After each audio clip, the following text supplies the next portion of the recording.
Hello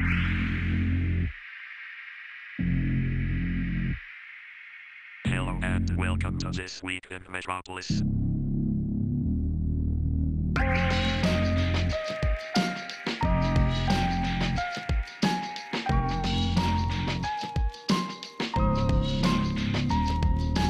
transmission will begin shortly. Yep, King P here, And S3E7. and welcome to another episode of This Week in Metropolis. So, what I want to start off with is something that is not close to our heart. That's the wrong way of putting it. Certainly, it's using the technology that since lockdown we have been using on a daily basis, which is Microsoft Teams. Which, personal experience, we were relatively new to it. Before we both started working from home, and I think it's fantastic, isn't it, in terms of the way it works and so on. Definitely, yeah. Well, it's not this segment isn't just me and you talking about how great Microsoft Teams is. The reason I raised this point is the NBA have got a partnership with Microsoft, and what they're doing is using Microsoft Teams to allow basketball fans to actually virtually sit in the stadiums. So it's good. No, so I was going to say, so you're essentially watching it from through Teams. Through Teams, yeah. So if anyone doesn't know who's listening, Microsoft Teams is almost like it's sort of a business version of Skype. It's video calls, messaging, you can share documents, that sort of thing. In the past, in the past month, so in early July, they released a part of Teams called Together Mode. And what it does is, if you're regularly having a meeting with multiple people, instead of just staring at little boxes of like their faces, it takes your heads and shoulders and puts you in a scenario. I'm not quite sure what the different scenarios are. But in the article I read, it sort of gave examples, I think, of like a room-like environment, a coffee shop, or like places that are more familiar to those meetings. So if, at work you're used to being in a meeting room, it'll pop you these little sort of heads and shoulders on seats in the meeting room so that you can talk. However, the NBA is using this by sort of twofold, really. It's so that with a lot of these sporting events, they've been playing to empty stadiums and empty things. They put big screens along the side of the court with little virtual seats. So it's like a little virtual stand. And what they're going to be doing using Teams is adding people. So it's real people, sort of busts of real people in the audience. So the players will feel like, in theory, they're playing with someone. But equally, if you're sitting at home and you're a ticket holder, you will be viewing the game from that seat. And will the sound correlate as well? So will you get the sound from the fans? Because that's one thing, obviously, from a football fan point of view, which I am. In the actual stadiums, there's been a couple of grounds where they've actually had screens up behind the goals. I know Manchester City, for example, they've got two big screens, one either end of the pitch, with fans that are watching on a live stream. And there might be, I don't know, 20 fans on that particular screen. And they can't hear them, though. So the sound inside the ground is literally just the players with their shouts. Well, it says here, the broadcasters ESPN and Turner Sports are repositioning cameras to include new angles for fans watching at home and microphones around the court to capture the sneaker squeaks and ball bounces they're used to hearing. And alongside the Teams experience, fans will also be able to cheer virtually using the NBA app. So it's not actually clear whether they are their sound will come able through to participate in that way, because it does highlight on there that there's a lot of potential abuse. You're opening up with these sort of things, and the term it uses in the article is if a fan goes rogue, they'll have them rogue fans. They'll have term. They'll be able to shut them down as such by having members. They're putting members of the NBA. I don't know, what position are, but they're working. They're actually on the call at the same time, so I'm guessing they can, effectively remove someone from the call to stop them doing whatever they're doing. But it's a good point. It'd be interesting if they did have the sound, because surely that adds to the experience, doesn't it? From a fan perspective, it does, but also for the players as well. The atmosphere is what can sometimes be. I keep relating back to football, but I'm sure it's the same in basketball and any other sport.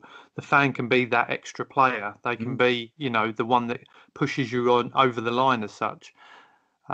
We have in the UK and on the football that's restarted since the lockdown has eased to some extent over here. On Sky Television and on BT and all other networks, they've added in enhanced sound. So you've had, as a viewer, you can watch it as it is live with no sound and just whatever sounds are in the ground. Or you have it so you have the enhanced sound, which they've actually taken from FIFA, the football game. I'm a fan of that game. Who knew? But isn't it amazing though? Like the compliments to FIFA, the level of realism for them to be able to use it. I think at the beginning it was a little bit sketchy because there was always a slight delay. A player would run through, have a shot, and then you'd 2 seconds later hear that, as if the crowd was there. So there were certain games at the beginning where I felt it was a little off and a bit out of sync, but they got better with it as the season kind of came to a close. But it's interesting that you've brought up that story about NBA and Microsoft partnering up for that, because as I say, been watching a lot of football since the restart when lockdown eased. Even as recent as this weekend, I was around a friend's house and a few of us watched the playoff semi-final in one of the lower leagues. Shout out to Boston United who made it through. I know we was there supporting them. And in their ground, they actually had cardboard cutouts of fans in the stand, and I've seen a few other clubs do this where they've had cardboard cutouts of fans that have been sent in to act as almost like a backdrop for the players, which I think is really interesting. But in the last 48 hours, the FA have come out and confirmed that the usual curtain raiser of a new football season is the Community Shield, and that game always takes place at Wembley, and it's been confirmed that that's going to be taking place on the 29th of August. And they're actually discussing it with the government, they may have the first chance for fans to come back to that, which I thought seems really soon. They are looking at, because just to add to that point, the new football season, which starts in September, they're still saying their matches are going to be behind closed doors, as it has been since the restart. But if they manage to get this through at Wembley, which is 80 to 90,000 seat a stadium, I believe. If they do get it through, it will be kind of 15 to 20,000 fans there. So they're still going to do the social distancing. Sure. And I believe when they start letting fans come in just on a regular season, it will be at a reduced capacity to start with. What's the usual capacity? At Wembley, that'd be a sellout. That'd be an 80 to 90,000. Wow. So it's significantly less people then, isn't it? It is, yeah. And it's just going to be interesting to see how that, because it's still going to be a lot of people, don't get me wrong, but it feels in certain environments, it's an outdoor environment. Yes, it's in a stadium, an open air stadium. There is a roof on Wembley, but it's contractable. So, there's not any other clubs that I can think of off the top of my head that have got a roof in the Premier League, for example.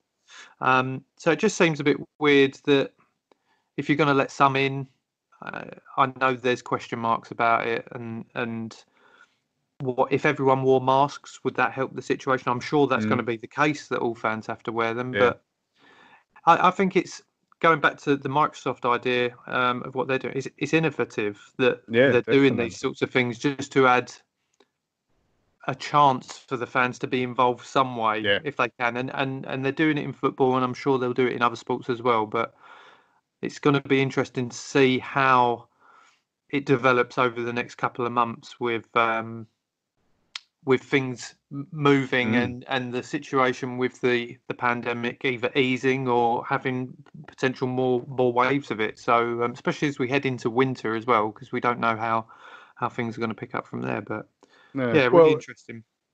I guess it's quite similar to I've seen friend who had a phone that was I'm sure it's 5G compatible, and I've seen it on the adverts as well, where you view a football match and you can actually look around the stadium. You know, those sort of things exist, and surely if you can merge that with, you know, like what they were talking about with that Teams thing or whatever, and you know, if you can do it one way that you're virtually looking around the stadium and you're sitting in your seat that you would normally attend in, surely they can do it the other way round, that it's, you know, you're capturing what you're viewing, but it's capturing you in some way. And they do that. I know Sky, as I watch most of my football on there, they've added that as an extra incentive since it's been restarted with different views. You know, there's so many cameras in and around stadiums now anyway.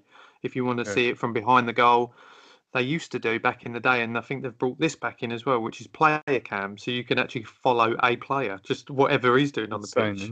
Yeah, so I mean, there's certainly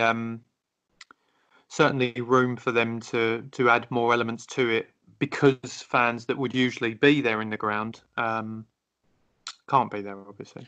Do you think then, just final question really on that, do you think that eventually it would be preferable to view a sport in that manner? Like it will get to the, like from what you said, you know, you're paying a substantial amount for a season ticket and you're in a particular place, maybe a really good seat, and you're happy with it and so on. But to a certain degree, you're missing some of the action. If you was able to have some sort of setup that you could view it anywhere, like you're watching it at home and something's just happened over there and you're thinking, wow, I want to see what's going on there. And you can immediately flick to that particular angle, or, you know, view it yourself. Amazing. You're not, if you could in some way soak in the atmosphere as well, it's like an enhanced experience, isn't it? It is incredible what you can do from sitting in your own living room now with regards to watching these sports, just with all these different enhancements that they've added. But there is still something about, it's the magic of being at the game with the atmosphere, the banter that you have with the away crowd, the chanting, and again, just to be there to support your team, whoever you follow, and to try and give them the edge in that respect, which I felt watching the end of this particular football season hasn't helped a lot of teams. You know, the usual going to a smaller ground and a smaller club, the crowd are the ones that kind of make it difficult for the bigger teams. So it's definitely had an impact on the smaller clubs, I believe. Yeah. But it is interesting to see what happens with that. Now it's time for this. Question mark. We have got another question from Mark, and literally just sent in. He's asked us, Matt. Well, what he said is Zack Snyder, and I actually read about this earlier today. Zack Snyder, have you heard this? He's going to release a Snyder cut of the Justice League movie, which is a big deal to a lot of people. And he's got kind of two questions here. He said, what are your thoughts on the Justice League, and do you think this cut will improve the film? And have you ever seen a film that has been improved by a director's cut? E.T. and Star Wars are two big examples. What are your thoughts? I mean, have you seen the Justice League? No, I'll be honest, I haven't seen the film, and it was one of those films that with the newer DC films, I've not particularly followed it, but I remember driving along one day and seeing a billboard for Justice League, and I think it'd been out about 2 months, and saw the billboard and thought, I didn't even know that had come out. And it's to me, you know, it wasn't on my radar, but it just seemed to slip it out, and that was it. It was such a non-event. But maybe that was just me and what I was exposed to at the time or interested in, but it just didn't. I think it had followed two sort of Batman films that I weren't really interested, a Superman film I weren't really interested in, and then that being a continuation of that, as I didn't really care much for it. Not seen it though, so I can't give a honest analysis of the film itself. I mean, as far as I'm aware, I've seen it in parts, and that just again says everything about it to me. I know what happens in it. I'm pretty sure, as a whole, people weren't happy with it, right? And hence why Zack Snyder's bringing out this other cut. From the information I read, and Mark hasn't sent this in, but it's gonna go from like 100 and I want to say it was like 160 minutes long. The original I might be wrong there. I've not got the information in front of me, but the extended version is like 280 minutes long. It's really long. Like, what has he missed out there? But I did see interviews where he said that the other version of it was apparently so much better. Really? So maybe that will change people's opinions on it. Well, you'd like to think it would.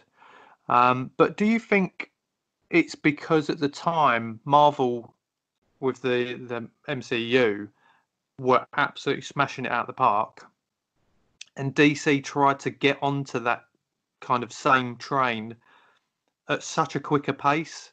Yeah, I think so. No, go on. It felt like to me they forgot, what made their films good. Their films were always different, and their films were a little bit sort of more serious, a little bit darker, and so on. And the characters were different, and it felt like they were suddenly trying to throw this universe at you, and I don't know, it just didn't work. But I'm right in saying, aren't I, that Joss Whedon was the first director of, or was the director of Justice League, who was involved with the Avengers films. So, literally they were trying to recreate that.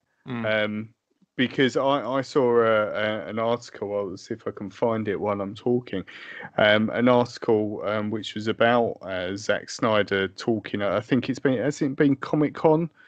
They've been doing sort of a virtual Comic-Con that's right, recently, which is where a lot of this information has come from. And I think he was Zack Snyder was quoted in saying something like, he would ensure that he would make sure that he would use absolutely none of the original cut, and he would feel like he was doing the film a disservice to retain any of that original material. So it's quite strongly worded as such, isn't it? Yeah. It's like I said, it's going to take a lot for it to, I think.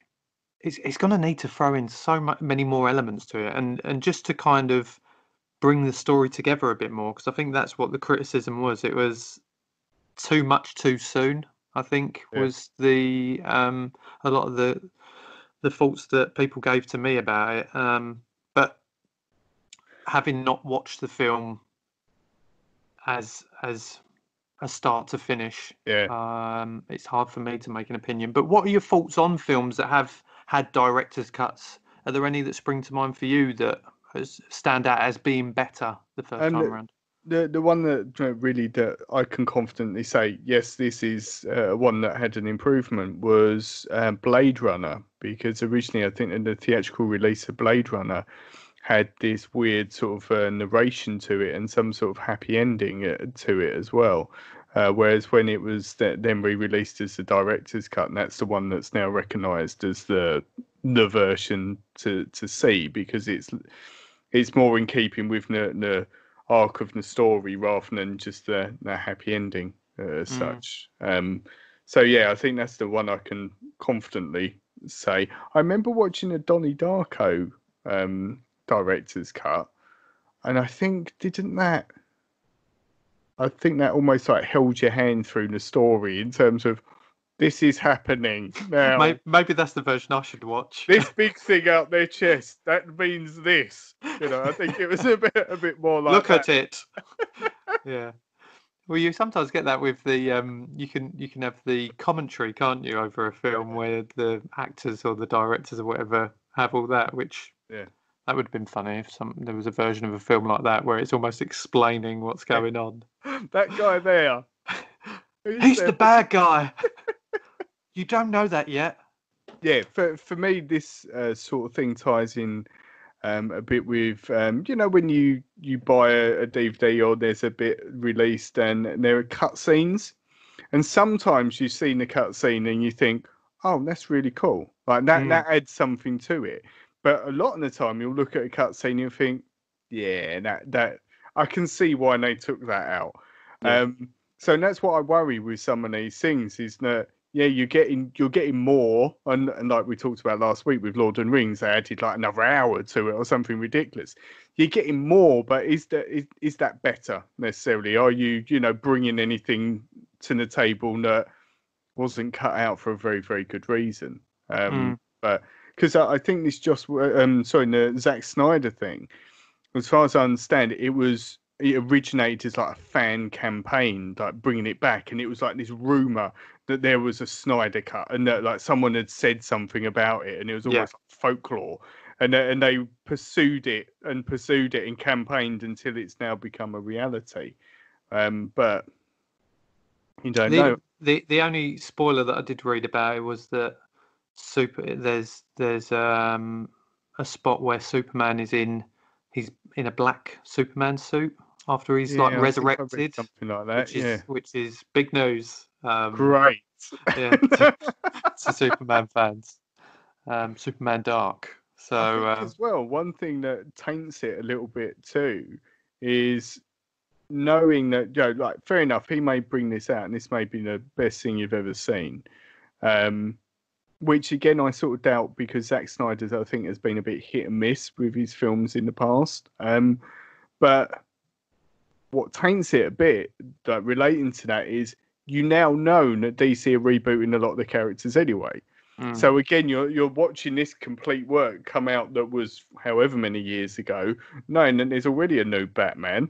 And they're taking it in a different direction again. So it's an odd.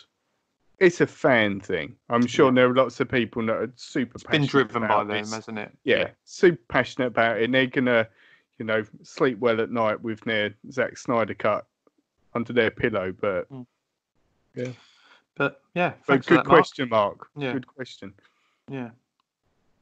So, other thing that's caught my eye this week is it was an interesting article actually. There was a debate about, and this is purely down to the website. Is it Wired? You must have heard of Wired.com, I think it is. I subscribe to Wired. Yeah. Well, there you go. They talked about the best video game console startup sounds, and I thought, how interesting is that? Like, I've from having so many consoles and only playing FIFA. Shout out there to all the FIFA haters.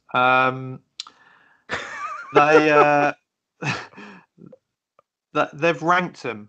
They're top. Right. They've done the top 9, and I'll talk you through their top 9. So and then you can tell me which one would be your pick. They've gone for number 9, Xbox 360, the startup sound for that. Yeah. Then they've gone in at 8 is PlayStation 4. 7, Game Boy Advance. Right. I never had a Game Boy Advance, so I don't know what that sounded like. And they're often a little sort of ping, aren't they, or something? The Game Boy ones. Something like that, isn't it? Yeah, that sort of thing. 6 was PlayStation 2. 5 was Dreamcast. Right. Quite a high pick for Dreamcast. 4 was Nintendo Wii. I can't even remember what the noise was for that. Yeah. 3, you'll probably remember this one, the GameCube. Yeah. You had one of them, didn't you? Yeah. And then 2 was Sega Genesis, which has to just be the standard Sega. Yeah. Which that would have been that would be my number 1. Just saying. And I didn't even own a Sega, but you just it just that's what you think of. Number 1 was PlayStation, the first one. Completely agree. You'd agree with that as your number 1? I agree with that. It's that lovely sort of ambient sort of sound. I might be able to play it so you can hear it. 1 second.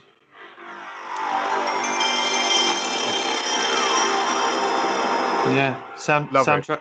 soundtrack to my my first PlayStation. Yeah, well, it was the first Yeah. PlayStation, so that was probably the next level of gaming at that time after Yeah. having a SNES.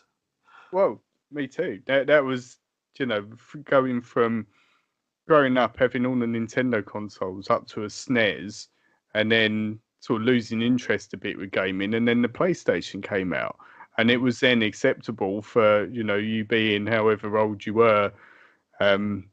It was. I remember when it was marketed, it was sort of almost part of like clubbing and stuff like that, and they put PlayStations in nightclubs, in chill out rooms, all this sort of stuff, and it was all right to then be slightly more grown up as I were at the time and have a console. No, the first PlayStation, that was 32-bit, wasn't it? Would have been, I would have Yeah. thought. Yeah. Was there a rival to that No, at the hang time? on. I don't think there was Was there? Because then it was the yeah, there then was. the It's N64 was next. Sega Saturn came out. Yes, because yeah. But that was underpowered Mm. compared to the PlayStation, as far as I'm aware. I need to know whether it's 32-bit or not, just to. I'm pretty sure it was because they used to always double up, didn't they? Our geek knowledge. Exactly. Oh, I don't know. I'm gonna have to. Unfortunately, I cannot confirm this because this is going to be in a case of reading through the entirety of Wikipedia article just to find this out. However, one interesting fact which reminded me, seeing it on there, is I remember when I was a big Nintendo fanboy, when I had a SNES and absolutely loved it. One of the big articles at the time that came out, on the news that came out, was that basically Sony was going to work with Nintendo and do a CD-ROM add-on for the SNES. And it was like, I don't know if you remember the Mega CD, the Mega Drive sat on top of something and it played CD games. So it then like brought it was almost like a pathway between the two generations. But the two businesses fell out, basically, and it never happened. But that's why the PlayStation exists now, or existed, because Sony thought, well, we're not working with Nintendo. We can't get on with them. We'll just do our own thing. And that's why the PlayStation existed, really. Interesting. So, while you've been saying that, I have found out it was 32-bit. Just saying. Well, 32-bit. Right, well, you're better than me. But yeah. But the PlayStation was amazing. When it first came out, I absolutely loved it. The games that you could get were so cool. I think the original GTA. Was it just me, or did everyone have an issue with their PlayStation where they had to turn it on its upside down on its side? Mine used to have issues sometimes where games wouldn't work. And I remember this like it was yesterday, where we had to either turn it upside down and then the game would work, put it on its side. We had to, like, so many games done that. Really? Did you have that? No, was yours chipped? No, it wasn't. Mine neither. You said that. I remember again a nostalgia story. I had my friend Nicky, who I went to school with. His family was from Hong Kong, and he regularly went back to Hong Kong, like summer holidays and stuff. And I remember him coming back from Hong Kong with a PlayStation, like before it came out in the UK. Wow! And just seeing this thing and thinking, "Oh my God, look at that! What is this?" But to play certain games, it was, I don't think it was chipped, but it had this thing where he had to almost take the top off of it to play certain games. You like fiddled around with the lid and the spring and to do this funny thing. But yeah, it was incredible at the time. Like seeing some of those games. Yeah. Like, I remember looking inside, because you could see the eye which read the discs. Do you remember? Yeah, you could see every bit of detail inside that. It was, our youth. But I was really disappointed, PlayStation related. Disappointed when did they call it a PlayStation Classic? I don't know. No, like the mini ones. They've done Nintendo ones. PlayStation released one of those. Apart from the controllers, which was spot on, and it was so cool feeling one of those controllers again. So I really liked those. But terrible. Absolutely terrible. What was terrible about it? The games that were on it, or just the quality? Yeah, just the quality of, the quality in the games. Like with the Nintendo ones, they've upscaled it to a certain degree. They've made it so it works properly on a modern television and that. it just felt like someone had got downloaded an emulator online and threw a couple of games on it. It was no different really from what you would do if you downloaded and emulated to your PC and put the ROMs on. Yeah, it just felt like beautiful packaging, like all the packaging, like Sony always do, I think, really well. Lovely packaging, the original design, all these like booklets and stuff. You think this is so cool, and then you boot it up and think, what is this? It's terrible. It felt like they didn't even try with it. And some games haven't aged very well, I think, from that era. But yeah, it's one of those things, isn't it? But gaming related, and particularly Nintendo related, as we brought them up a minute ago. This week, there's been lots and lots and lots of Nintendo related news. Not necessarily good for Nintendo, but good for the fans in some degree. This week there has been what is being termed as a Giga leak, which online earlier in the week, someone anonymously put out a load of files, and this is sort of nearly a terabyte of stuff. But what this information is, and they're putting it back to a couple of years ago, there was a hack at Nintendo, and Nintendo didn't know about it for ages. But it wasn't really clear what was stolen, and certain bits and pieces have come out. But this is essentially over a terabyte of information from going back to sort of the early 90s. So you've got things in there like prototypes of Mario Kart. You've got like N64 stuff like Mario 64. You've got a load of Zelda things, Star Fox, and Star Fox 2 was a game that was sort of almost like in folklore again, but was added to the SNES Classic or the SNES Mini, whatever it's called. All the prototype information of that. It is basically a dump of what was on their computers around, those glory days. So for fans, they're absolutely ecstatic about this information because you're seeing characters that would never put in the games. These ones that were left out, and all of this concept artwork and levels and things that weren't necessarily used in the proper releases. You've got demos that were from competitions or exhibitions that were only ever seen, like if you were there. Huge cache of information, but it sits on that the question I'll ask you in a second. It sits on that.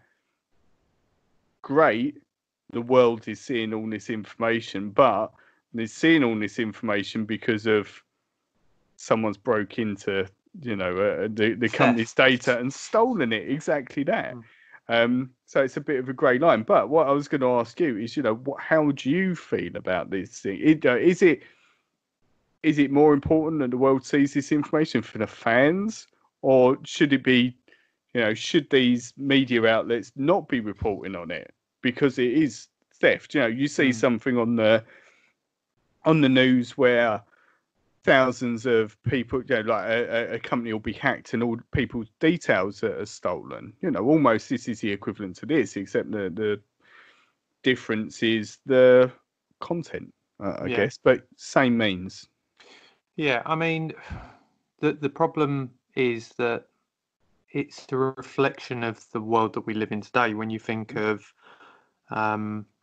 sites where you can download movies, TV shows, music, software, you can pretty much download, if you can find it on a site that's, that's what people upload to it. And am I right in thinking it's actually illegal to share rather than to actually download? I think there is an element of the downloading part which is illegal. I'm not encouraging. If I didn't share anything, I'm in the clear. But don't do it, kids. Don't do it. But the initial crime is the sharing of it. I think that's the problem. I think that's the more prosecutable sort of bit as such. You shouldn't be downloading it, but I think it's more. I think they can prosecute people easily if you're you're almost facilitating it. You know, if you're Yeah. you're saying, right, here's this thing and this is available to loads of people, it's more of an issue, I guess. Yeah. Um, I guess with going back to this stuff that's been leaked this way, is it a benefit to the fans? I mean, like you said, a lot of this is kind of historic nostalgia, really, of older Nintendo stuff. There might be some bits and pieces from newer stuff, but I'm surprised Nintendo haven't done it as another marketing way of going, well, look at this. This could be an additional thing that they throw into other areas. But yeah. so will it hurt them as such? Probably not. But at the same time, like you say, it's still a form of theft in some respects. Yeah. So the interesting thing with this is the level of information that's been leaked. Like, for example, it's the in some cases, I believe you've got the full source code, so all the programming code for a particular game, like F-Zero, for example. And in some instances, you've got the full source code, all of the assets, so all of the artwork and everything to go with that particular thing. So it makes it not available. Like, you or I wouldn't know how to take that source code and get the game and the assets and put it all together and compile it into a game. There are but there's people that people that can, could. Yeah. and that's what you're seeing at Twitter at the moment. People that are hold that sort of knowledge can extract the information out, and they can see all these screenshots, and they can see, oh well, why is that character in there? Because that wasn't there, and make it into something different, or alternatively recreate these games. There's a project at the moment which is a full HD rendering of Mario 64. So they're rebuilding it from scratch, basically. But one of the discoveries was that Luigi was meant to be in Mario 64, but they never put him in there. But all the models exist to put him in there. So, hobbyists are now sticking Luigi into Mario 64 because it now can be done. Yeah. Which is it for me. It raises two things. You've got it highlights how a lot of these companies, and this is something that's more come to light recently. Now the games industry is such a big thing.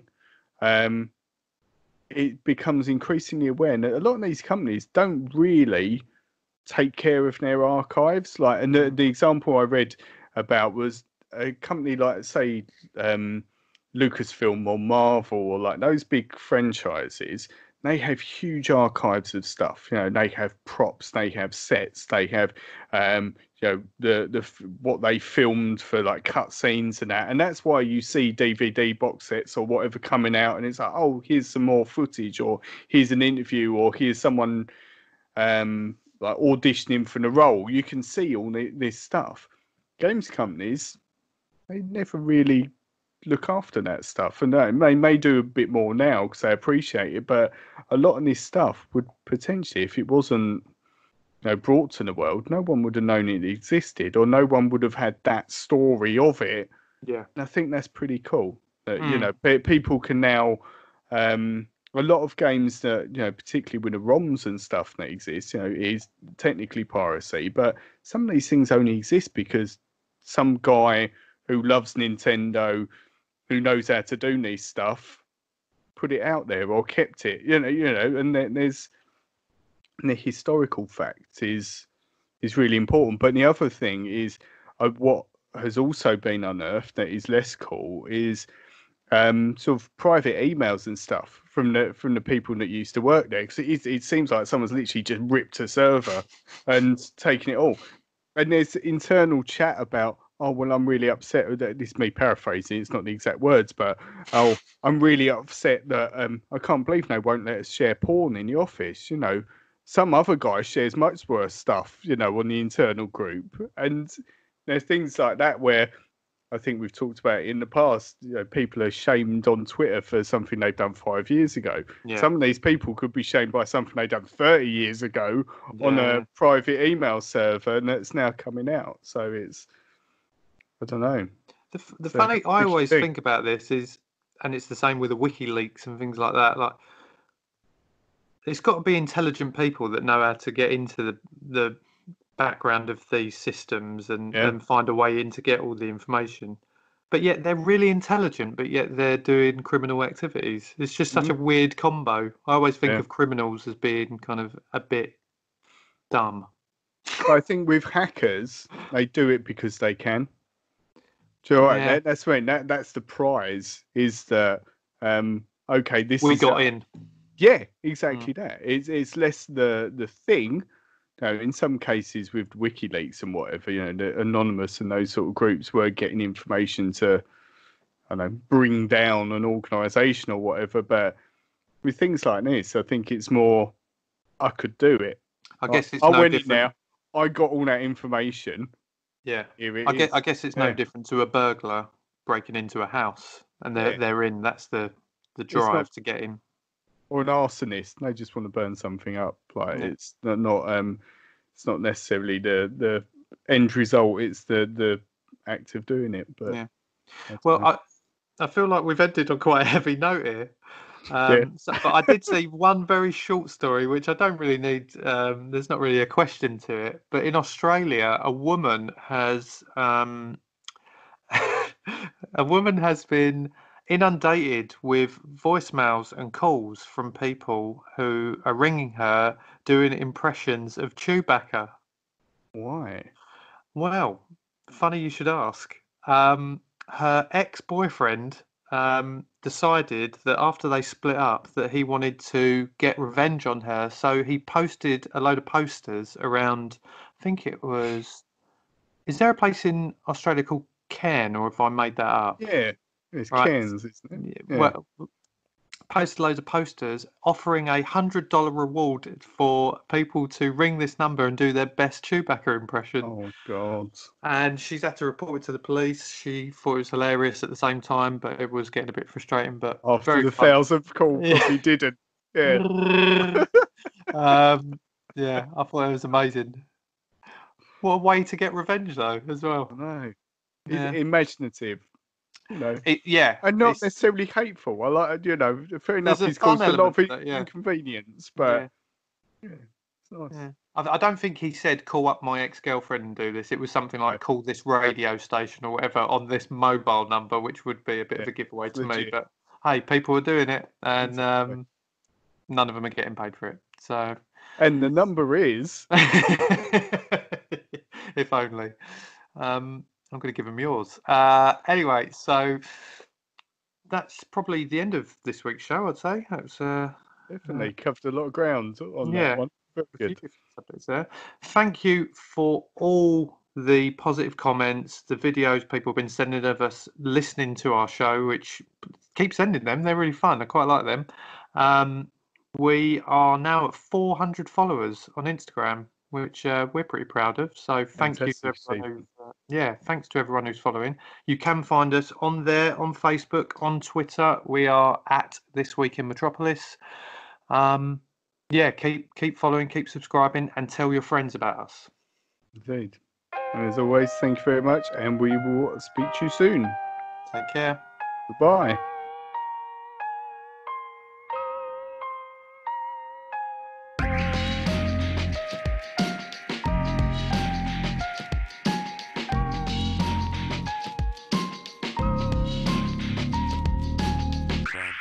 Listening transmission over.